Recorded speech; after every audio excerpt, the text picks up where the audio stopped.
بسم اللہ الرحمن الرحیم الحمد للہ رب العالمین والعاقبۃ للمتقین وصلی اللہ وسلم وبارک علی عبدہ ورسولہ نبینا و امامنا و قدوتنا محمد بن عبداللہ علیہ افضل الصلاة واتم التسلیم. قال النبی صلی اللہ علیہ وسلم عن ابی ہریرہ رضی اللہ عنہ قال ان رجلا قال للنبي صلى الله عليه وسلم اوصني فقال لا تغضب فردد مرارا فقال لا تغضب رواه البخاری. حضرت ابو ہریرہ رضی اللہ تعالیٰ عنہ وارضہ حدیث کے راوی ہیں. بیان کرتے ہیں کہ ایک آدمی جناب رسول اللہ صلی اللہ علیہ وسلم کی خدمت اقدس میں آیا اور آ کر اللہ کے نبی صلی اللہ علیہ وسلم سے کہا کہ اے اللہ کے نبی صلی اللہ علیہ وسلم مجھے نصیحت کیجئے، مجھے وصیت کیجئے. تو آپ صلی اللہ علیہ وسلم نے فرمایا کہ غصہ نہ کرو. انہوں نے پھر اللہ کے نبی صلی اللہ علیہ وسلم سے وصیت اور نصیحت طلب کی. تو آپ صلی اللہ علیہ وسلم ہر مرتبہ ان سے یہی کہتے رہے کہ غصہ نہ کرو، غصہ نہ کرو، غصہ نہ کرو. محترم حاضرین، اس حدیث میں اللہ کے نبی صلی اللہ علیہ وسلم نے ہمیں غصے کو معمولی سمجھنے سے منع فرمایا ہے، اور اللہ کے نبی صلی اللہ علیہ وسلم نے ان اسباب کے قریب جانے سے منع کیا ہے جن اسباب کو اختیار کرنے سے انسان کو غصہ آ جاتا ہے. ایسے ہی آپ صلی اللہ علیہ وسلم نے انسان کے اطراف میں رہنے والے لوگوں کو بھی منع کیا ہے کہ وہ لوگ سامنے والے بندے کو غصہ دلانے والی حرکتیں نہ کریں. اور آپ صلی اللہ علیہ وسلم نے اسی فرمان لا تغضب میں غصے کے اوپر عمل کرنے سے بھی منع کیا. غصے میں انسان کو بہت سارے خیالات آتے ہیں، تو آپ صلی اللہ علیہ وسلم نے لا تغضب کہہ کر اپنے غصے کو نافذ کرنے اور دل دماغ میں چلنے والے خیالات کو ارض واقع پر لانے سے منع کیا. اس حدیث رسول صلی اللہ علیہ وسلم سے ہمیں یہ بھی فائدہ حاصل ہوتا ہے کہ کسی بھی نیک صالح دیندار تقوی شعار پرہیزگار عالم دین باعمل انسان سے بندے کو نصیحت طلب کرنا چاہیے، کیونکہ نصیحت مومنوں کو فائدہ پہنچاتی ہے. اللہ نے فرمایا وَذَكِّرْ فَإِنَّ الذِّكْرَ تَنفَعُ الْمُؤْمِنِينَ. نصیحت کیجیے اس لیے کہ نصیحت فائدہ پہنچاتی ہے. لہذا ہمیں بھی نصیحت طلب کرنا چاہیے، وصیت کرنا بھی چاہیے اور وصیت طلب بھی کرنا چاہیے. یہ مومنوں کا کام ہے. اللہ نے فرمایا وَالْعَصْرِ إِنَّ الْإِنسَانَ لَفِي خُسْرٍ إِلَّا الَّذِينَ آمَنُوا وَعَمِلُوا الصَّالِحَاتِ وَتَوَاصَوْا بِالْحَقِّ وَتَوَاصَوْا بِالصَّبْرِ. آپس میں ایک دوسرے کو وہ وصیت اور نصیحت کرتے رہتے ہیں. اللہ سلامتی عطا فرمائے. لہٰذا یہ ہمیں پہلا فائدہ اس سے حاصل ہوتا ہے. ایسے ہی اسی حدیث رسول صلی اللہ علیہ وسلم سے ہمیں یہ بھی فائدہ حاصل ہوتا ہے کہ قاعدہ فقہیہ ہے مقررات الغضب كلها فاسدہ. مقررات الغضب كلها فاسدہ، یعنی غضب کی حالت میں لیے گئے تمام کے تمام فیصلے شریعت اسلامیہ کی نگاہ میں فاسد ہے. جیسے اگر کوئی انسان غصے کی حالت میں اس کے پاس میں غلام ہو، بہت سارے غلام ہو، وہ کہے میں نے جاؤ تم سب کو آزاد کر دیا غصے کی حالت میں، تو شریعت اسلامیہ کی نگاہ میں یہ فیصلہ قابل اعتبار نہیں ہے. ایسے ہی اگر کسی انسان کے پاس میں ایک بیوی ہو، دو بیویاں ہو، تین بیویاں ہو، چار بیویاں ہو، غصے کی حالت میں اس نے ان بیویوں سے کہا طلاق تو کرنا، جب ہاں تم ساری کی ساری عورتوں کو میں نے طلاق دے دیا، تو غصے کی حالت میں دی گئی یہ طلاق بھی شریعت کی نگاہ میں معتبر نہیں ہے. ایسے ہی اللہ کے نبی صلی اللہ علیہ وسلم نے بتایا لا يقضي قاض بین اثنین وهو غضبان، کہ ایک قاضی دو انسان کے درمیان غصے کی حالت میں فیصلہ نہ کرے، کیونکہ شریعت کی نگاہ میں غصے کی حالت میں کیا گیا وہ فیصلہ بھی مقبول نہیں ہے. شیخ ابن باز رحمہ اللہ کے پاس میں ایک مرتبہ دوادنی سے ایک آدمی آیا اور ایک فتویٰ پوچھا. انہوں نے کہا کہ جناب آج ہمارے گھر میں دعوت تھی اور میری 2 اہلیہ ہیں، تو میں نے اپنی ایک اہلیہ کے گھر میں اپنے مہمانوں کو مدعو کیا اور ایک بکری کاٹ کے اپنی ایک اہلیہ کے گھر میں لا کے رکھ دیا اور وہ تیار کرنے لگی، کھانا بنانے لگی، اور ان کو گوشت کو تیار کرنے کے لیے ذرا بڑے بھگونے کی ضرورت تھی، تو انہوں نے بھگونا دوسری اہلیہ کے گھر سے طلب کر لیا۔ اب دوسری اہلیہ کو جب بعد میں یہ معلوم ہوا کہ بھگونا پہلی والی اہلیہ نے طلب کیا ہے بڑا برتن اور اس کے اندر گوشت رکھا ہوا ہے، تو اسے غیرت بھی آئی، غصہ بھی آیا، غصے میں آ کے وہ پہلی والی اہلیہ کے گھر میں آئی اور جس میں گوشت رکھا ہوا تھا پورا گوشت برتن کا برتن پلٹ دیا، مٹی میں ملا دیا۔ پہلی والی اہلیہ نے یہ منظر دیکھا تو اس نے اس سے لڑنا شروع کر دیا، دونوں آپس میں گتم گتا ہو گئے، لڑائی شروع ہو گئی۔ شوہر کو جب یہ بات معلوم ہوئی کہ دونوں بیویاں آپس میں لڑنے لگی ہیں، ہم نے جو مہمان نوازی کا سامان لایا ہوا ہے پورا سامان انہوں نے برباد کر دیا، تو وہ دوڑا ہوا آیا اور دونوں کو مارنے لگا، تو دونوں اہلیاں آپس میں لڑنا چھوڑ کے انہی پہ مل پڑی، شوہر پہ، اور دونوں مل کے ان کو مارنے لگی۔ مارتے مارتے ایک اہلیہ نے مارے غصے کے شوہر کے خصیے کو زور سے پکڑ لیا، اتنا زور سے پکڑا کہ اس کو لگا میں بے ہوش ہو جاؤں گا۔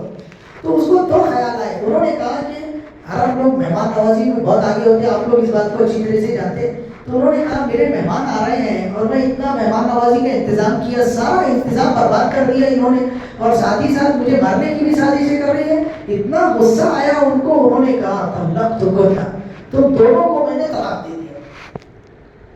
اس کے بعد میں دونوں اہلیہ کو غصے سے گھر سے باہر نکال دیا، ہوٹل گئے، ہوٹل سے کھانے کا سامان لے کے آئے، مہمانوں کی مہمان نوازی کی۔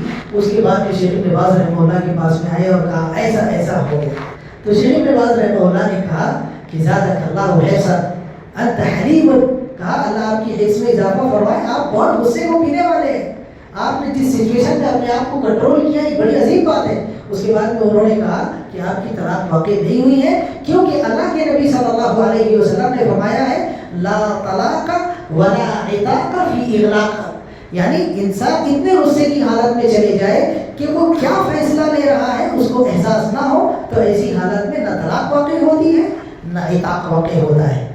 لہذا شیخ ابن باز رحمہ اللہ نے ان کی دونوں اہلیہ کو ان کے پاس میں لوٹا دیا۔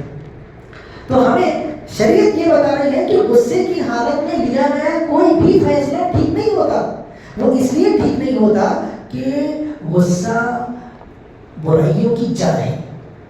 جعفر ابن محمد کہتے ہیں ان الغضب مفتاح کل شر، یہ جو غصہ ہے یہ تمام برائیوں کی جڑ ہے۔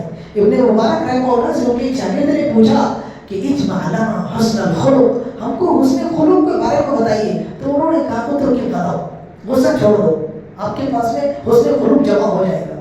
تو یہ دراصل اتنی خطرناک چیز ہے کہ دنیا کے اندر جتنے قتل ہو رہے ہیں وہ دراصل غصے کی وجہ سے ہو رہے ہیں۔ کسی کا ہاتھ کاٹا جا رہا ہے، کسی کا پیر کاٹا جا رہا ہے، کسی کے کان ناک کاٹے جا رہے ہیں غصے کی وجہ سے۔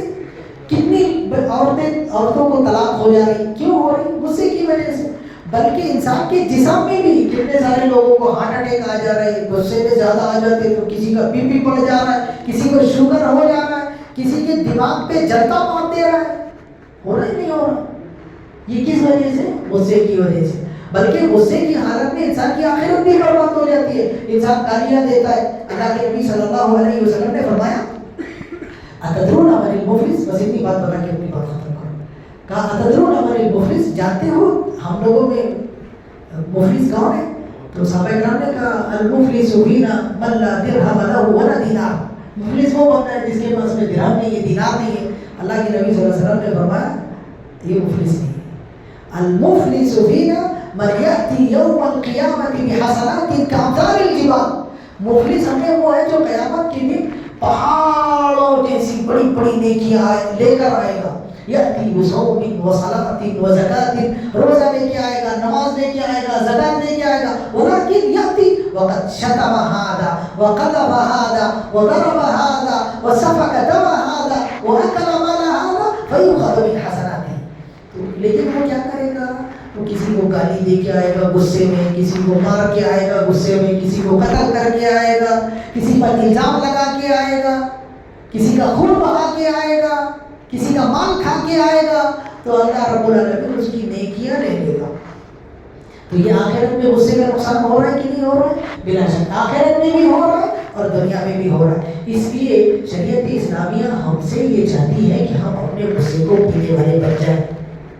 اللہ رب العالمین نے مومنوں کی یہ صفات بتائی اور فرمایا وَالْكَاظِمِينَ الْغَيْظَ وَالْعَافِينَ عَنِ النَّاسِ۔